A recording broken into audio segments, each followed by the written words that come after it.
അവരാരെങ്കിലും ഇതുപോലെ സംസാരിച്ചോ ശ്രീവിലാസ് ബാബു? അവരാരെങ്കിലും ഇത്തരത്തിലാണോ സംസാരിക്കുന്നത്? എത്ര നേരമായി താങ്കൾ മോശമായിട്ടാണ് സംസാരിക്കുന്നത്?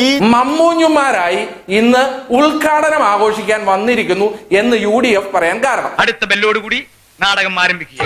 മുഖ്യമന്ത്രി തന്നെ പറഞ്ഞു ഇതിന്റെ ക്രെഡിറ്റ് ആർക്ക് എന്ന ചോദ്യം ഉയർന്നു കേൾക്കുമ്പോൾ ഇതിന്റെ ക്രെഡിറ്റ് ഈ സംസ്ഥാനത്തെ ജനങ്ങൾക്കാണ്.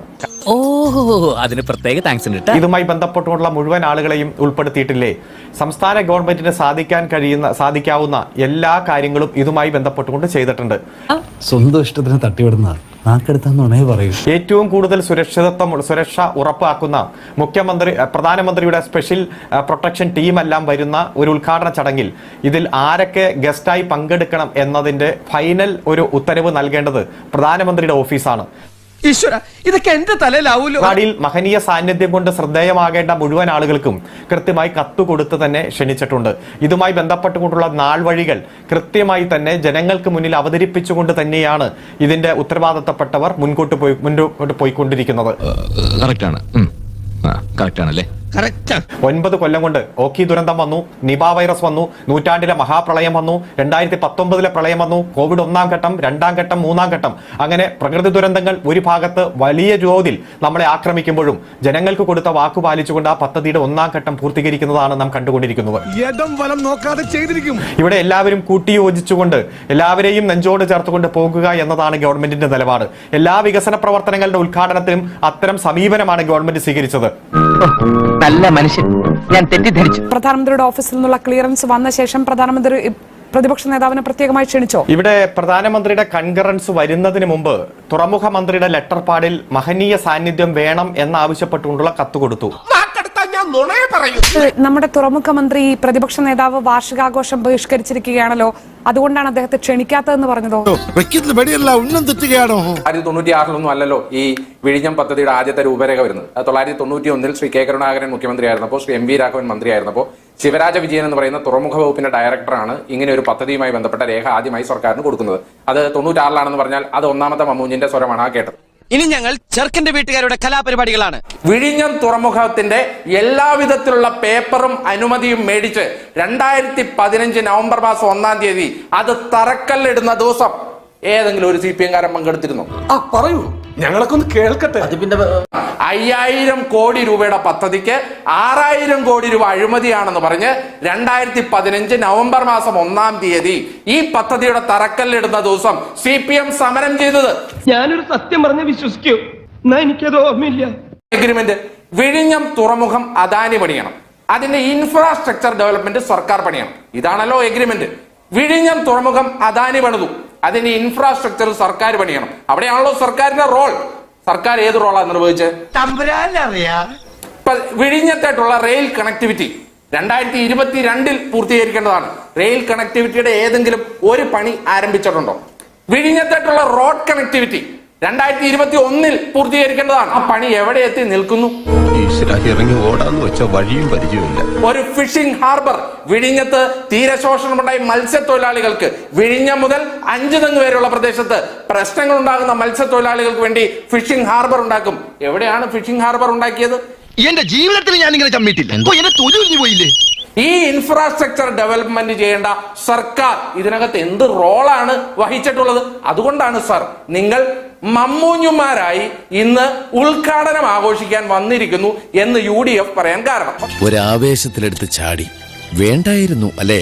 ബഹുമാനപ്പെട്ട മന്ത്രിയോട് ചോദിച്ചു, ശ്രീ VD സതീശനെ ഇവിടെ ക്ഷണിക്കുന്നില്ലേ? മന്ത്രി പറഞ്ഞു ഇത് സർക്കാരിന്റെ 4ാം വാർഷികത്തിന്റെ ആഘോഷമായിട്ടുണ്ടാക്കുന്നതാണ്, അതുകൊണ്ട് 4ാം വാർഷികാഘോഷം പ്രതിപക്ഷം ബഹിഷ്കരിച്ചിരിക്കുകയാണ്, അതുകൊണ്ട് VD സതീശനെ ക്ഷണിക്കുന്നില്ല. ഇവ കേൾക്കൂല. ഓഹോ, ഇവനെ ഞാൻ കേൾപ്പിക്കും.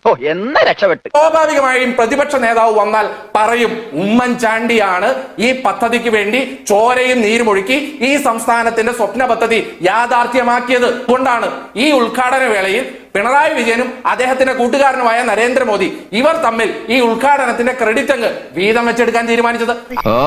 അങ്ങനെയാണ് സംഗതിയുടെ കിടപ്പ്. അദാനി നിർവഹിക്കേണ്ട പോർട്ടിന്റെ പ്രവൃത്തി അതവർ നിർവഹിച്ചു. പക്ഷെ സർക്കാർ നിർവഹിക്കേണ്ട പദ്ധതികൾ ഏതാണ്? Road, rail, infrastructure, sea food park, വിഴിഞ്ഞം ഫിഷിംഗ് ഹാർബർ, ഇതൊന്നും പൂർത്തീകരിച്ചിട്ടില്ല. സത്യമാണെങ്കിലും എനിക്ക് അംഗീകരിച്ചു കൊടുക്കാൻ പറ്റും. സർക്കാരിന്റെ ഇൻഫ്രാസ്ട്രക്ചർ പാർട്ട് ചെയ്യാത്ത സർക്കാരിനെ നമുക്ക് എങ്ങനെ ഇവരാണ് ഇതിന്റെയൊക്കെ മൊത്തക്കച്ചവടക്കാർ എന്ന് പറയാൻ സാധിക്കും? അതുകൊണ്ടാണ് ഈ പദ്ധതിയുടെ മൊത്തക്കച്ചവടക്കാരാവാൻ ഭാവിക്കുന്നവരെ മമ്മൂഞ്ഞുമാർ എന്ന് UDF ഇവിടെ വിളിക്കുന്നത്. അതാ നല്ലത്. ബിജെപിയുടെ സംസ്ഥാന അധ്യക്ഷനെ പങ്കെടുപ്പിക്കണമെന്ന് ഇവിടുന്ന് പാർട്ടി അങ്ങോട്ട് ആവശ്യപ്പെട്ടതാണോ PMO ഇങ്ങോട്ട് ആവശ്യപ്പെട്ടതാണോ? അദ്ദേഹത്തിനെ ക്ഷണിച്ചിട്ടുണ്ട്, ലിസ്റ്റിലുണ്ടെങ്കിൽ അദ്ദേഹം പോയി അതിൽ പങ്കെടുക്കും. നിങ്ങൾക്ക് എന്തിന്റെ പ്രശ്നമാണ് ഷാനി? ഇത് വെറുതെ തമ്മിൽ തല്ലിച്ച് അങ്ങോട്ടും ഇങ്ങോട്ടും തമ്മിൽ തല്ലിക്കാത്ത ആൾക്കാരാണല്ലോ നിങ്ങൾ. ഇന്ന് നിങ്ങളുടെ ഈ നന്നായി സംസാരിച്ചുകൊണ്ടിരിക്കുകയാണോ? നമ്മൾ പോസിറ്റീവായി സംസാരിച്ചുകൊണ്ടിരിക്കുകയാണ്. ശ്രീവിലാസ് ബാബു, നല്ലൊരു പരിപാടി നടക്കുന്ന ദിവസം അംഗീകരിക്കാൻ ബുദ്ധിമുട്ടുള്ള അവസാനം നീ കരയും മോനെ, അനുഭവം കൊണ്ട് പറയുന്നതാണ്. ബുദ്ധിമുട്ടുള്ള ആളുകൾ ആരാണെന്ന് അറിയണമെങ്കിൽ ഇന്ന് താങ്കളുടെ പാർട്ടിയുടെ തന്നെ ശ്രീവിലാസ് ബാബു നാടൻ ഭാഷ എന്ന മട്ടിൽ അപമര്യാദയായി സംസാരിക്കുന്നത് നടക്കില്ല. അത് നടക്കില്ല, അത് വേറെ കാര്യം. ശ്രീവിലാസ് ബാബു, അതായത് കൃത്യമായ ചോദ്യങ്ങൾ വരുമ്പോൾ നമുക്ക് അതിനെ മറികടക്കാൻ വേണ്ടി നിങ്ങൾക്ക് ഇത്തരത്തിൽ നാടൻ ഭാഷ എടുത്തുകൊണ്ടൊരു കാര്യമില്ല. താങ്കൾ പറയുന്നത് ശരിയാണെങ്കിൽ താങ്കളുടെ പാർട്ടിയുടെ മുൻ അധ്യക്ഷനടക്കം ഇന്ന് എന്തൊക്കെയാണ് ഫേസ്ബുക്കിൽ കുറിച്ചിരിക്കുന്നത്? അത് പിന്നെ നല്ല കാര്യങ്ങൾ മാത്രം പറയാനോ? അല്ല, കുശുമ്പ് പറയാൻ നിങ്ങൾക്ക് ഈ പദ്ധതിയിൽ എന്താണ് കാര്യം? നിങ്ങൾ ഈ വിഴിഞ്ഞം പദ്ധതിയിൽ നിങ്ങൾ എന്താണ് ചെയ്തത്? നിങ്ങൾ ഇതിനെ ക്രെഡിറ്റ് ഒക്കെ എടുത്ത് ഭയങ്കര പോസിറ്റീവായി ഇപ്പോൾ കേരളത്തിന്റെ വികസിത ഭാവിയെ കുറിച്ച് സംസാരിക്കാൻ നിങ്ങൾക്ക് ഈ പദ്ധതിയിൽ എന്താണ് റോൾ? ഒരു റീ എൻട്രിക്ക് ശ്രമിക്കുമ്പോ ആരംഭത്തിൽ അപമാനം. നിങ്ങൾ കേരളത്തിന് വേണ്ടി എന്താണ് ചെയ്തത് ഈ പദ്ധതിയിൽ? അത്രയ്ക്ക് പോസിറ്റിവിറ്റി നിറയ്ക്കല്ലേ തലേ ദിവസം വന്നിട്ട്? കിട്ടിയാ ഇല്ല, ചോദിച്ചു വാങ്ങിച്ചു. സാനിയുടെ സമ്മതോ സാനിയുടെ തിട്ടൂരൊന്നും വേണ്ട. എനിക്ക് പോസിറ്റിവിറ്റി നിറയ്ക്കാനും അല്ല, ഇതാണ് പോസിറ്റിവിറ്റി എന്ന് താങ്കൾ തെറ്റിദ്ധരിക്കുന്നുണ്ടെങ്കിൽ അത് തിരുത്തണം ശ്രീവിലാസ് ബാബു. കിട്ടേണ്ടത് കിട്ടിക്കഴിഞ്ഞാൽ തോന്നേണ്ടത് തോന്നാൻ ഇത്തിരി സമയം നല്ലതാണ്. ഈ പദ്ധതിയിൽ കേന്ദ്ര സർക്കാരിന്റെ പങ്കാളിത്തം എന്താണ് എന്ന ചോദ്യവും കേന്ദ്ര സർക്കാർ ആകെ നൽകിയ 817 കോടി രൂപ ഏത് രീതിയിലാണ് തിരിച്ചാവശ്യപ്പെടുന്നത് എന്നതും അടക്കം കേരളത്തിന് മുന്നിലുള്ള കാര്യമാണ്. അതുകൊണ്ട് തലേ ദിവസം വന്ന് നമുക്ക് ഒന്നായി സന്തോഷിച്ച് പോയിക്കൂടെ, നാളെ വിഴിഞ്ഞമല്ലേ സ്വപ്നമല്ലേ എന്നൊക്കെ പറഞ്ഞാൽ അത് ഇല്ലാതാവില്ല. താൻ എന്ത് സംസാരിക്കാനാണ്? താനോട് നാദി. കേന്ദ്രം കേരളത്തോട് ഈ പദ്ധതിയുടെ കാര്യത്തിൽ ചെയ്ത അനീതി താങ്കൾ എത്ര പോസിറ്റിവിറ്റി വാരി വിതറിയാലും അത് അതേപടി ഉണ്ടാവില്ല. തന്നെ പരസ്പര വിരോധം മാത്രമേ ഉണ്ടാവുകയുള്ളൂ. അല്ല, ശ്രീ ഉല്ലാസ് ബാബുവിനെ പോലെ അവരാരെങ്കിലും ഇതുപോലെ സംസാരിച്ചോ? ശ്രീ ഉല്ലാസ് ബാബു, അവരാരെങ്കിലും ഇത്തരത്തിലാണോ സംസാരിക്കുന്നത്? നിങ്ങൾക്ക് ഉത്തരമില്ലാത്തപ്പോൾ BJPയോടുള്ള പ്രശ്നം എന്ന് വരുത്തും. താങ്കൾ എത്ര നേരമായി താങ്കൾ മോശമായിട്ടാണ് സംസാരിക്കുന്നത്? വിദ്യാഭ്യാസ കുറവുണ്ടാവും അങ്ങനെ പറഞ്ഞു. നമുക്ക് പോസിറ്റീവ് ആകാം, നാളെ മുതൽ ഇങ്ങനെയാവാം അങ്ങനെയാവാം എന്ന് പറഞ്ഞാൽ ചോദ്യങ്ങൾ ഇല്ലാതാകില്ല. വിഴിഞ്ഞം പദ്ധതിയുടെ കാര്യത്തിൽ കേന്ദ്ര സർക്കാരിന്റെ പങ്ക് എന്താണ് എന്നതടക്കമുള്ള ചോദ്യം അവിടെ തന്നെ ഇരിക്കും. അത് എപ്പോൾ വേണമെങ്കിലും ചർച്ചയാവുകയും ചെയ്യും. വേഷം കെട്ട് എന്റെ അടുത്ത് വേണ്ടാട്ടോ.